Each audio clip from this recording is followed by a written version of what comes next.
नमस्कार, अपना उत्तराखंड देख रहे हैं आप और मैं हूं आपके साथ शिवांगी जैन। तो सीधा रुख करेंगे जहां पर सीएम पुष्कर सिंह धामी भाजपा प्रत्याशी के समर्थन में जनता को संबोधित करे। क्या कुछ कह रहे हैं, आइए आपको सुनवाते हैं।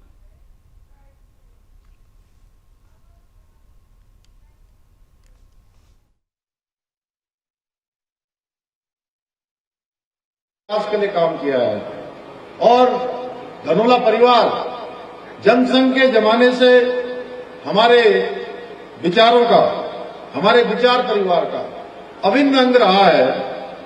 इसके लिए मैं आप सभी से निजी रूप से आप सबसे आह्वान करने के लिए आया हूं कि आगामी 23 जनवरी को कमल पर बटन दबाकर, कमल के, क्योंकि बटन नहीं दबाना है, मोहर लगानी है, कमल के फूल वाले खाने पर मोहर लगाकर शोभनी धनोला जी को विजय बनाना है और चंबा में ट्रिपल इंजन की सरकार बनाने में अपना योगदान देना है। क्योंकि देश और प्रदेश के साथ साथ निकायों में भी भाजपा की ट्रिपल इंजन की सरकार होगी तो विकास 3 गुना गति से आगे बढ़ेगा। 3 गुना गति से यहां उन्नति होगी, 3 गुना से यहां की गति आगे बढ़ेगी। भाइयों बहनों, आज हम सभी जानते हैं हमारे प्रधानमंत्री आदरणीय नरेंद्र मोदी जी के मार्गदर्शन एवं सहयोग से आज हमारा राज्य उत्तराखंड विकास के मार्ग पर निरंतर आगे बढ़ रहा है। जहां एक और हजारों करोड़ रुपए की योजनाओं के माध्यम से, चाहे आज ऑल वेदर रोडें हो, केदारनाथ धाम का पुनर्निर्माण हो, बद्रीनाथ धाम का मास्टर प्लान हो, उस पर अनेक विकास के कार्य किए जा रहे हैं। वहीं दूसरी ओर शहरों से लेकर सुदूरवर्ती हमारे पर्वतीय क्षेत्रों तक शिक्षा के क्षेत्र में, पेयजल के क्षेत्र में, सड़क के क्षेत्र में, स्वास्थ्य के क्षेत्र में, खेल के क्षेत्र में, हवाई कनेक्टिविटी के क्षेत्र में और इंफ्रास्ट्रक्चर को लगातार मजबूत किए जाने का काम किया जा रहा है। पिछले दिनों हमने खेल मैदान के लिए यहां की पहले से हमने कार्रवाई की है। यहां पर पेयजल योजना के लिए भी हम पहले से ही काम कर रहे हैं। क्योंकि चुनाव आचार संहिता लगी हुई है, इसलिए कोई नई बात अभी नहीं हो सकती है। आप सबको मैं केवल स्मरण कराने के लिए आया हूं। आज 4 धाम सड़क परियोजना हो, ऋषिकेश कर्णप्रयाग रेल योजना हो, विभिन्न पर्वतीय नगरों के लिए हेली सेवा सर्विसेज उपलब्ध कराना हो, या फिर सरकारी हेलो एम्बुलेंस जो पूरे देश में सबसे पहले अगर कहीं शुरू हुई है तो देवभूमि उत्तराखंड में हुई है, आपके बगल ऋषिकेश से। इस प्रकार से प्रदेश में कनेक्टिविटी को, लोगों को जोड़ने के लिए सरल और आसान बनाने का हम हर संभव प्रयास कर रहे हैं। इसके साथ ही पर्यटन को बढ़ावा देने के लिए राज्य के अंदर अनेक कार्य किए जा रहे हैं। इसी क्रम में पर्यटन और इको टूरिज्म को बढ़ावा देने के लिए चंबा मसूरी मोटर मार्ग पर Thangdhar Kaudiya eco tourism zone विकसित किया जा रहा है, जिससे निश्चित रूप से इस क्षेत्र को रोजगार के नए पंख लगेंगे। टिहरी झील में साहसिक पर्यटन को प्रोत्साहित कर स्थायी लोगों हेतु रोजगार के अवसर बढ़ाने के उद्देश्य से झील के चारों ओर रिंग रोड का निर्माण कार्य भी किया जा रहा है। इतना ही नहीं, इस बार हमको हमारे आदरणीय प्रधानमंत्री मोदी जी के विशेष प्रयासों से देवभूमि उत्तराखंड को 38वें राष्ट्रीय खेलों के आयोजन की मेजबानी करने का भी अवसर मिल रहा है। भाइयों बहनों, उसके अंतर्गत कई प्रतियोगिताओं का आयोजन हमारे इसी टिहरी झील में किया जाने वाला है। भाइयों बहनों, विकास कार्यों के साथ साथ हमारी डबल इंजन की सरकार द्वारा किसानों के उत्थान के लिए किसान सम्मान निधि योजना, प्रधानमंत्री गरीब कल्याण अन्न योजना और राज्य के अंदर गरीब परिवारों के लिए 3 गैस सिलेंडर रिफिल योजना, यानी कि एक साल में 1,85,000 परिवारों को हम 3 गैस के सिलेंडर मुफ्त में भरकर दे रहे हैं। ये योजना हमने चलाई है। 200 यूनिट बिजली फ्री देने की योजना जैसी अनेक योजनाओं से प्रदेश के लाखों लोगों के जीवन को बेहतर बनाने का प्रयास किया जा रहा है। इसके साथ ही हमारी सरकार ने जो एक पलायन जैसी बड़ी समस्या है उस समस्या के समाधान हेतु भी हम संकल्पित होकर कार्य कर रहे हैं। प्रदेश में आज जहां एक और दुग्ध उत्पादन, मधु उत्पादन, कृषि, बागवानी, सुगंधित पौधों एवं फूलों की खेती को लगातार प्रोत्साहन दिया जा रहा है, उनको आगे बढ़ाया जा रहा है, वहीं दूसरी ओर हम होम स्टे योजना, लखपति दीदी योजना और अनेक स्थानों पर टेहरी में भी मैं जाता हूं, मैं देखता हूं कि अनेक जगह पर सौर ऊर्जा के बड़े बड़े प्लांट लगाए गए हैं। आप सबको दिखाई देते होंगे। मुख्यमंत्री सौर स्वरोजगार योजना जैसी अनेक योजनाओं को लागू करके स्वरोजगार को और रोजगार को बढ़ाया जा रहा है। इसके साथ ही हमारी सरकार ने प्रदेश में एक सख्त नकल विरोधी कानून लागू कर पूरी पारदर्शिता के साथ पिछले 3 वर्षों में 19,000 से भी अधिक युवाओं को नौकरी प्रदान करने में सफलता प्रदान की है, जो अपने आप में एक रिकॉर्ड है। आप सबको मुझे बताते हुए खुशी हो रही है कि इसी जनपद से, हमारे टिहरी जनपद से 10 से ज्यादा पीसीएस परीक्षा में उसका रिजल्ट आने पर 10 हमारे बेटे और बेटियों का चयन हुआ है। कोई तहसीलदार बना है, कोई एसडीएम बना है। और पहला अवसर है जब प्रदेश के अंदर इतनी बड़ी संख्या में हर एक जनपद से हमारे उत्तराखंड के रहने वाले बेटे और बेटियों का चयन हुआ है। उससे पहले भी परीक्षाएं होती थी और हर परीक्षा के बाद कोई न कोई ऐसा मामला प्रकाश में आता था कि ये परीक्षाओं के पेपर आउट हो गए, इसमें धांधली हो गई, इसमें नकल माफियाओं ने उनको पास करवा दिया जिनका नाम नहीं आना चाहिए था।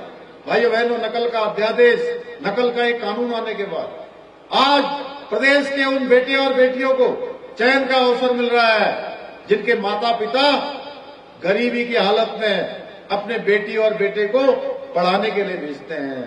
अपने छोटी सी दुकान करके, छोटी सी खेती करके, कोई दूध बेचकर, कोई घी बेचकर, कोई सब्जी बेचकर उनकी पढ़ाई लिखाई करवाता था। भाइयों बहनों, उनके साथ धोखा होता था, उनकी योग्यता, क्षमता, प्रतिभा के साथ कुठाराघात किया जाता था, उनके भविष्य के साथ खिलवाड़ किया जाता था। हमने इसको बंद किया है और 100 से ज्यादा नकल माफियाओं को हमने जेल की सलाखों के पीछे भेजने का काम किया है। पुष्कर धामी जिंदाबाद, पुष्कर धामी जिंदाबाद। भाइयों बहनों, हमारी सरकार ने राज्य में विकास के साथ साथ राज्य के हित में अनेक कड़े और ऐतिहासिक निर्णय भी लिए हैं। चाहे यूसीसी का कानून पास करना हो, देश का सबसे बड़ा नकल विरोधी कानून लागू करना हो, धर्मांतरण रोधी कानून बनाना हो, या दंगा रोधी कानून बनाना हो, या लैंड जिहाद या फिर थूक जिहाद के खिलाफ कड़ी कार्रवाई करना हो, इन सर हमने कठोरता से काम किया है। हमने राज्य को डेमोग्राफी जो लगातार बिगड़ रही थी, उस डेमोग्राफी को भी सुरक्षित रखने के लिए हर संभव प्रयास किए हैं। बहुत जल्दी आप सबकी आशाओं और आप सबकी अपेक्षाओं के अनुरूप राज्य के अंदर हम एक सशक्त भू कानून भी लाने वाले हैं। भाइयों बहनों, पुष्कर धामी जिंदाबाद। और इसकी प्रक्रिया वर्तमान में गतिमान है।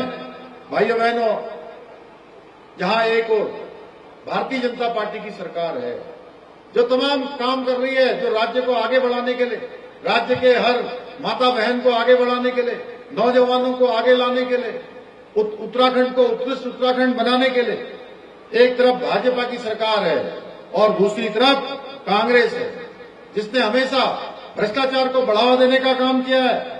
आज एक और भाजपा है जो आदरणीय मोदी जी के नेतृत्व में सनातन संस्कृति के संरक्षण एवं संवर्धन के लिए कार्य कर रही है।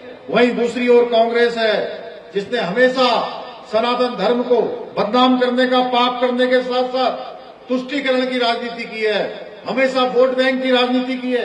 एक और भाजपा है जिसने देश के अंदर से धारा 370 जैसे कलंक को समाप्त करने का काम किया है। वहीं दूसरी ओर कांग्रेस है जिसने अपना वोट बैंक बनाए रखने के लिए धारा 370 को पुनः लाने की बात करने वाले लोगों के साथ खड़ी है।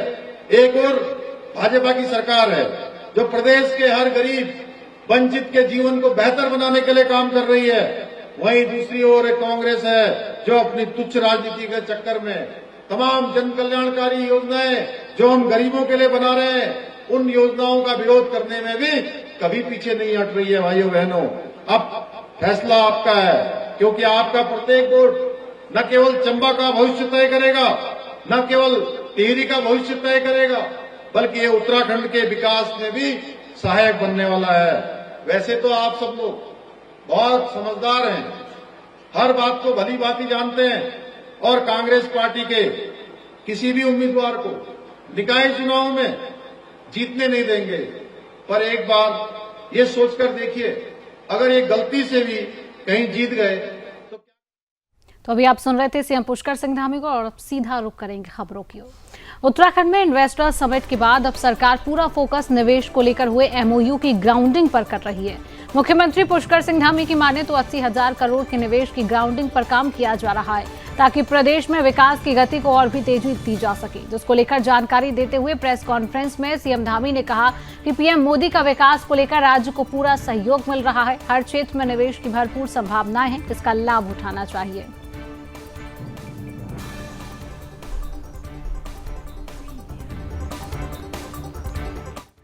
पिछले साल हमने जो देहरादून में इन्वेस्टर समिट किया था, उस इन्वेस्टर समिट को करने से पहले हमने सभी विभागों में जहाँ जहाँ भी इन्वेस्टमेंट हो सकता था उनकी गहन समीक्षा करी, और समीक्षा ही नहीं करी, जो लोग राज्य के अंदर जिनके उद्योग चलते हैं या जो उद्योग के क्षेत्र में काम करते हैं, व्यापार के क्षेत्र में काम करते हैं, उनके साथ हमने एक बड़ा गहन मंथन पूरे दिन भर का किया था, और उन्होंने बहुत सारे हमको सुझाव दिए।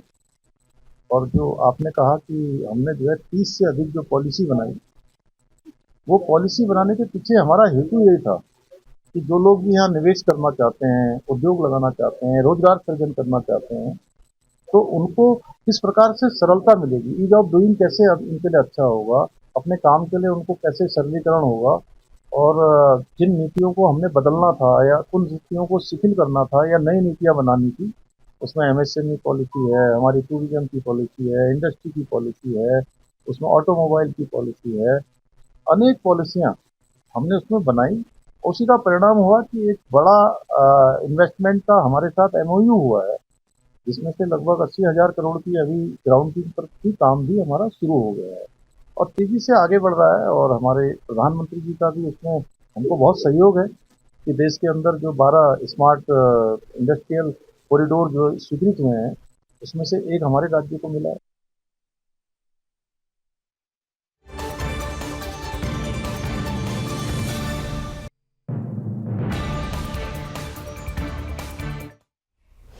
और अब बात करेंगे बड़ी खबर की। उत्तराखंड में मौसम ने करवट बदली है। पहाड़ों में फिर से बर्फबारी शुरू हो चुकी है। मैदानों में बारिश ने ठिठुरन बढ़ा दी है। सफेद चादर से पहाड़ ढके हुए नजर आ रही हैं।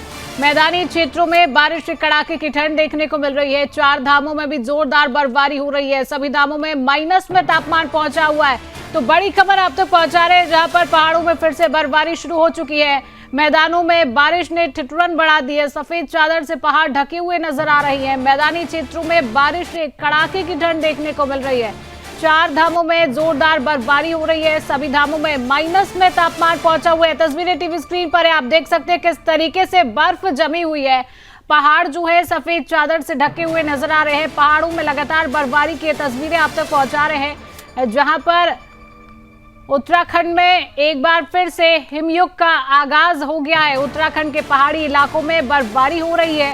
बर्फबारी के बाद पहाड़ी पर्यटक स्थल फिर से गुलजार हो गए हैं। टूरिस्ट बर्फबारी का आनंद लेने के लिए उत्तराखंड के हिल स्टेशनों की ओर रुख कर रहे हैं। बद्रीनाथ, हेमकुंड, औली, नीति घाटी, गोपेश्वर मंडल और चोपता में खूब बर्फबारी हुई है। इस बर्फबारी में टूरिस्ट झूमते नजर आ रहे हैं। बर्फबारी से निचले इलाकों में शीतलहर का प्रकोप बढ़ गया है।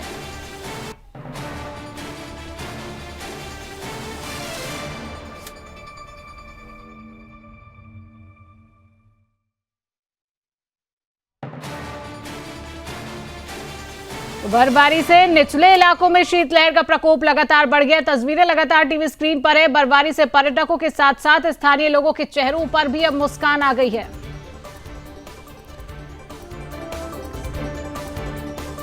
चलिए अब ग्राफिक्स की सहायता से आपको समझाते हैं कि पहाड़ों में बर्फबारी के क्या क्या फायदे होते हैं। तो बर्फबारी से सेब उत्पादकों के चेहरों पर लाली छाई हुई है। ग्राफिक्स के जरिए आप तक पहुंचा रहे कि रबी की फसलों के लिए बेहद लाभदायक है बारिश। रबी की फसल है उनके लिए बारिश बेहद लाभदायक होती है और बर्फबारी से पर्यटन को पंख लगते हुए नजर आएंगे। पर्यटन को पंख लगेंगे। उत्तराखंड में बारिश और बर्फबारी के फायदे टीवी स्क्रीन पर ग्राफिक्स के जरिए आप तक पहुंचा रहे हैं। पर्वतारोहण और ट्रैकिंग को भी इससे फायदा मिलता है। बर्फबारी जैसे ही होती है पर्यटक यहाँ पर आते हैं, ट्रैकिंग की जाती है। बिजली उत्पादन में भी इसको लेकर बढ़ोतरी देखने को मिलती है। अगर बारिश और बर्फबारी होती है तो बिजली उत्पादन में भी बढ़ोतरी होती है। बर्फबारी से सेब उत्पादकों के चेहरों पर खुशी रहती है, एक खुशी का माहौल उनके चेहरों पर रहता है। रबी की फसलों के लिए बेहद लाभदायक होती है बारिश। तो रबी की फसलों के लिए भी लाभदायक होती है बारिश। बर्फबारी से पर्यटन को भी पंख लगेंगे, पर्यटन को भी बढ़ावा मिलता हुआ बर्फबारी से नजर आता है। तो लगातार तस्वीरें टीवी स्क्रीन पर है, आप देख सकते हैं किस तरीके से बर्फबारी उत्तराखंड में देखी जा रही है। जो पहाड़ हैं ये सफेद चादर से ढके हुए नजर आ रहे हैं। सफेद पर्यटकों के लगातार चेहरे जो है वो खिले हुए, लगातार पर्यटक यहाँ पर बर्फबारी का लुत्फ उठाने के लिए आ रहे हैं।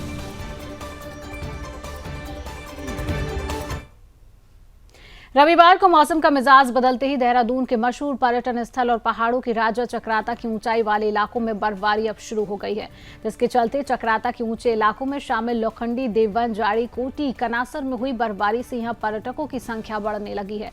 पर्यटकों की बढ़ती संख्या से यहां रौनक लौट आई है, जिससे स्थानीय व्यापारियों के चेहरे भी खिल गए हैं।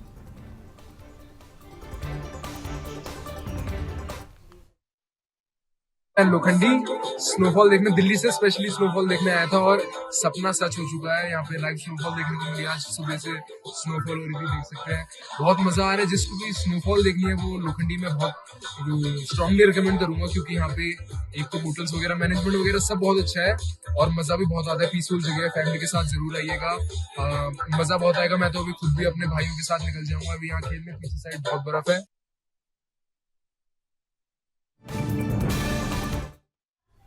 राजधानी देहरादून में स्वस्थ मतदाता स्वस्थ लोकतंत्र की थीम पर 10 किलोमीटर दौड़ का आयोजन किया गया है। हाथीबड़ कला के सर्वे स्टेडियम में मुख्य निर्वाचन अधिकारी डॉक्टर BVRC पुरुषोत्तम के निर्देश पर आयोजित किए गए इस 10 किलोमीटर दौड़ में भारतीय सेना, ITBP, Uttarakhand police, survey of India, सचिवालय, एथलेटिक क्लब समेत 1000 से अधिक प्रतिभागियों ने हिस्सा लिया है। कार्यक्रम में additional surveyor general Shyamveer Singh ने बतौर मुख्य अतिथि विजेताओं को सम्मानित किया है। दौड़ में विभिन्न श्रेणियों के 1000 से अधिक प्रतिभागी शामिल हुए हैं।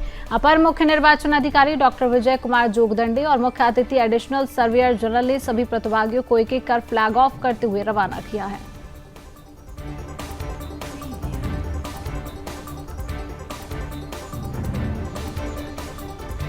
तो स्वस्थ मतदाता स्वस्थ लोकतंत्र की ओर ये तस्वीरें आप तक पहुंचा रहे हैं, जहां पर थीम पर एक कार्यक्रम जो है वो आयोजन किया गया है। स्वस्थ मतदाता स्वस्थ लोकतंत्र 10 किलोमीटर दौड़ का ये आयोजन, जहां पर कई युवाओं ने यहां पर प्रतिभाग किया। 1000 से ज़्यादा लोगों ने यहां पर हिस्सा लिया है और 10 किलोमीटर दौड़ का ये आयोजन हुआ, जहां पर कहीं ना कहीं युवाओं को आगे बढ़ाने का ये आयोजन।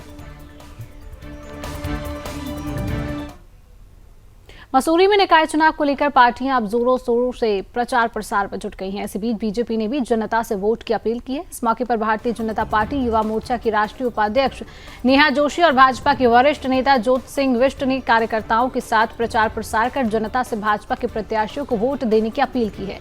इस मौके पर नेहा जोशी ने कहा कि मसूरी में भाजपा की सरकार का तीसरा इंजन लगने जा रहा है, जिससे मसूरी का चौमुखी विकास होगा। उन्होंने कहा कि मसूरी की जनता पिछले 5 साल की बोर्ड के भ्रष्ट कार्यकाल से दुखी है और इस बार मसूरी की जनता से बड़े बदलाव का मन बना लिया है। वहीं कांग्रेस पार्टी चुनाव में कहीं नजर नहीं आ रही है।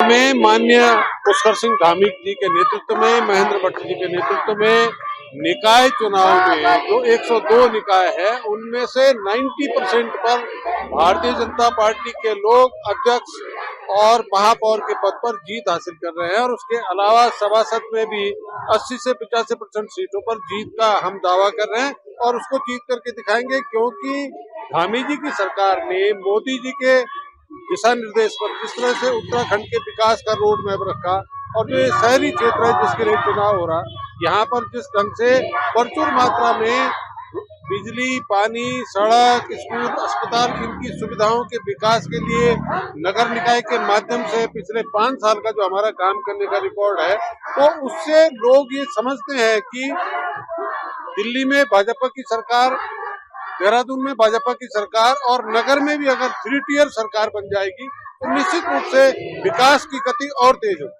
लगता है कि जिस तरीके से हम विधानसभा और लोकसभा चुनाव में एक उत्साह देखते हैं, एनर्जी देखते हैं, आज मसूरी के अंदर मीरा सकलानी जी को कैंडिडेट बनाने के बाद से जो एक ऊर्जा यहाँ पर दिख रही है, और खासकर तो मातृशक्ति में आप देखिए जिस तरीके से माननीय गणेश जोशी जी के लिए बड़ी संख्या में मातृशक्ति निकल कर आती थी, और उसका परिणाम भी हमें यहाँ देखने को मिलता था।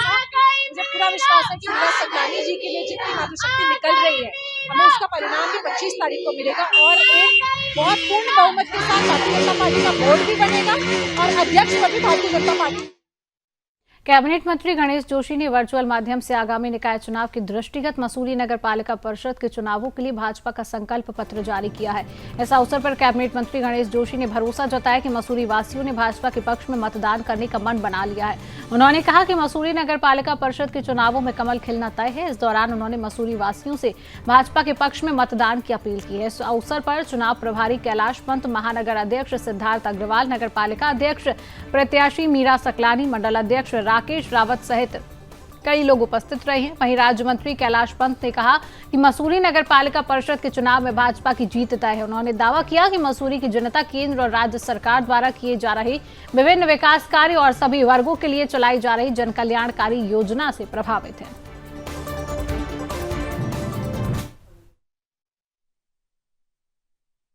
का उद्घाटन हुआ क्योंकि ये कार्यालय भारतीय जनता पार्टी के लिए बड़ा शुभ कार्यालय माना जाता है यहाँ पर, तो इसके पीछे का हमारा ये भाव भी था। और साथ ही आज हमने अपने संकल्प पत्र का यहाँ पर जो है एक विमोचन करना था, क्योंकि आखिर हमारे यहाँ क्या मिशन है, हम किस थीम को लेके, किस विषय को लेके मसूरी की जनता के बीच में जाने वाले हैं। हमने उस संकल्प पत्र में कि यहाँ की सड़कें की ठीक हों, यहाँ पर स्ट्रीट लाइटें ठीक हों, यहाँ जो पार्किंग की बहुत बड़ी अव्यवस्था वो ठीक हो, क्योंकि वास्तव में आज जो मसूरी नगर पालिका की लड़ाई हो रही है ये भ्रष्टाचार और विकास की लड़ाई है। जो लोगों ने इससे पहले मसूरी में को संभाला और उन्हें किस प्रकार भ्रष्टाचार किया वो सब लोगों के सामने है, और दूसरी तरफ जिन लोगों ने विकास किया वो भारतीय जनता पार्टी ने किस प्रकार के यहाँ विकास किए हैं, हम उस विकास को और आगे बढ़ाना चाहते हैं। इसलिए सिद्ध रूप से हमने कहा ये एक तरफ भ्रष्टाचार था, एक तरफ विकास है। तो ये जनता को भी तय करना मसूरी की कि आखिर उनको उन लोगों के साथ रहना है जिन्होंने पिछले 5 साल में मसूरी को लूटा, इसका दोहन किया है, अपने लोगों को आगे बढ़ाया, अपनी पार्किंग जो है 10-10 गाड़ियों के लिए बनाई है, अपनी बिल्डिंगों का विस्तार किया, अपने बैंक बैलेंस का विस्तार किया है। किंतु जनता जो मसूरी की है उसको निराशा हाथ लगी है।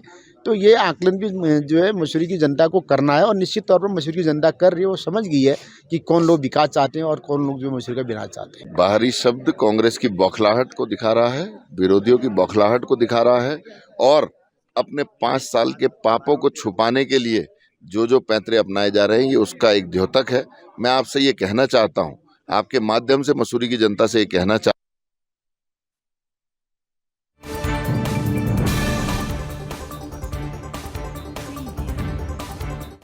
नहीं है, पूरा उत्तराखंड उस बात को जानता है, पूरे प्रदेश में उस बात की चर्चा होती है। और मैं आपसे आपके माध्यम से एक और बात कहना चाहता हूँ कि आज तो मैं ये भी सुन रहा हूँ, मैं मसूरी बाजार में अभी घूम रहा था कि कुछ यहाँ प्रचार के माध्यम के लिए कुछ लोगों ने तो पेड टाइप के लोगों को भी इस्तेमाल करना प्रारंभ किया है। तो उस पर भी मसूरी के लोगों को ध्यान देना चाहिए कि जिन पर काम करने के लिए आज कार्यकर्ता नहीं है, जो दिहाड़ी पर कार्यकर्ता लेकर आ रहे हैं, वो एक विचार के सामने लड़ाई करने की बात। इसके लिए बिल्कुल आश्वस्त हैं। जिस तरीके से मसूरी की जनता का प्यार मिल रहा है, समर्थन मिल रहा है, वो उस तरीके से तो लग रहा है कि जीत सुनिश्चित है। आ रहा है कि निवर्तमान अध्यक्ष जी को किस बात से खतरा है, ना वो चुनाव लड़ रहे हैं, और हाँ अगर वो चुनाव लड़ रहे होते हैं तो तब की बात थी। लेकिन मुझे ये समझ में नहीं आ रहा है कि इकलौते व्यक्ति होंगे वो अनुज गुप्ता जी, जिनको बहुत भारी मैं लग रही हूँ यहाँ पे। जो चीज़ें उन्होंने स्क्रीनशॉट करके फेसबुक पे डाली है वो ऑलरेडी मेरे फेसबुक प्रोफाइल में है, तो उसको अलग से चिन्हित करने की ज़रूरत ही नहीं थी। वो वैसे भी पब्लिकली है, कोई ऐसे घोटाले वाली बात तो है नहीं। हाँ, जौनपुर की। फिलहाल के लिए इस खास बुलेटिन में इतना ही। देश और दुनिया की तमाम खबरों को जानने के लिए आप देखते रहिए सुदर्शन न्यूज। जय हिंद।